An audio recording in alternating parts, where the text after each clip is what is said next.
এসে গেছে কুরবানির মাল, শোনো হে মুমিনেরা, লুফে নাও রবের দ্বার হতে রহমতের খাজানা।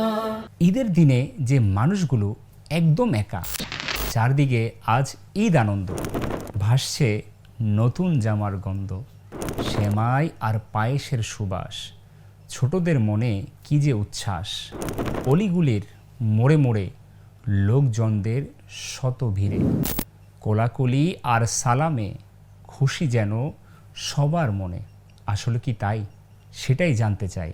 সত্যি কি সবাই খুশি? চারপাশটা দেখে আসি।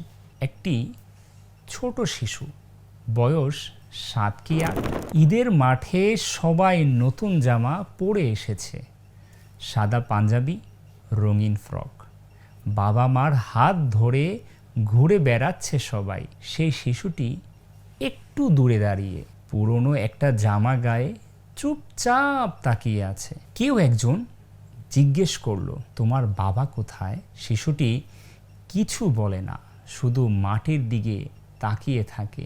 এতিম শিশুর বুঝি ঈদ হয় না? ঈদের খুশি কাকে বলে সে জানেও না। সে তো কিছুই চায় না, শুধু একটু আদর চায়, একজন মানুষ চায় যে বলবে, এসো বাবা, আমার কাছে এসো। কিন্তু কেউ যে আর তাকে ডাকে না, সে কেবল চুপচাপ দূর থেকে দেখে।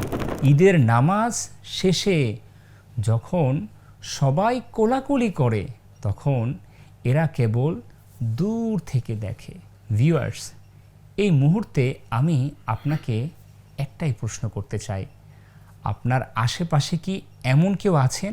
এমন একজন বাবা যার ছেলে বা মেয়ে দূরে থাকে? এমন একজন মা যার ঘরে আজ রান্না হয়নি? এমন একটি শিশু যার মুখে ঈদের আনন্দ নেই?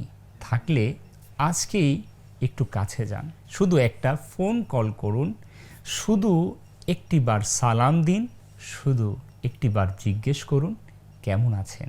আপনার মনে হতে পারে এতটুকু কি আর এমন কিছু? কিন্তু যিনি একা আছেন তার কাছে এই এতটুকুই অনেক বড় কিছু। আপনার একটা ফোন কলই হয়তো তার ঈদ হয়ে যাবে। ঈদ মানে শুধু নিজের পরিবারকে নিয়ে আনন্দ করা না।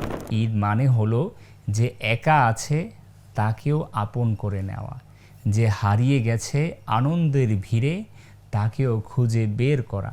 নবী করিম রউফুর রহিম সাল্লাল্লাহু আলাইহি ওয়া আলিহি ওয়াসাল্লাম ইরশাদ করেছেন, মুমিনরা একে অপরের ভাই, একে অপরের প্রতি তাদের সম্পর্ক যেন একটি দেহের মতো। এক অঙ্গ কষ্ট পেলে পুরো দেহটাই কষ্ট পায়। তাহলে আজকে ঈদের দিনে কেউ একা থাকলে সেটা কি শুধু তার একার ব্যথা? না, এটা আমাদের সকলের ব্যথা। শুধু প্রয়োজন একটু অনুভূতি, একটু সহানুভূতি। আজকে ঈদের নামাজ শেষে ফেরার পথে একটু থামুন, পাশের বাসার বৃদ্ধ মানুষটার দরজায় একবার টোকা দিন, বলুন, চাচা আসুন আমাদের সাথে খাবেন। এতিমখানায় যদি যেতে পারেন ভালো, নতুবা অসহায় কোনো একটি শিশুর হাত ধরুন, তার মাথায় একটু ভালোবাসার পরশ বুলিয়ে দিন। দেখবেন তার সেই হাসিটা দেখলে আপনার নিজের আনন্দের মাত্রা কয়েক গুণ বেড়ে যাবে।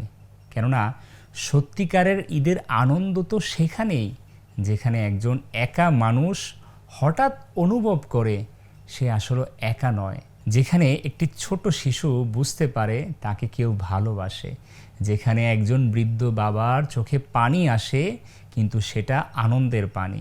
এই ঈদে শুধু নিজের পরিবার নয়, বরং একজন একাকী মানুষকে ভালোবাসা দিয়ে কাছে টেনে নিন। হয়তো এটাই সবচেয়ে বড় ইবাদত, হয়তো এটাই আল্লাহ তাআলার দরবারে সবচেয়ে প্রিয় ঈদ উপহার।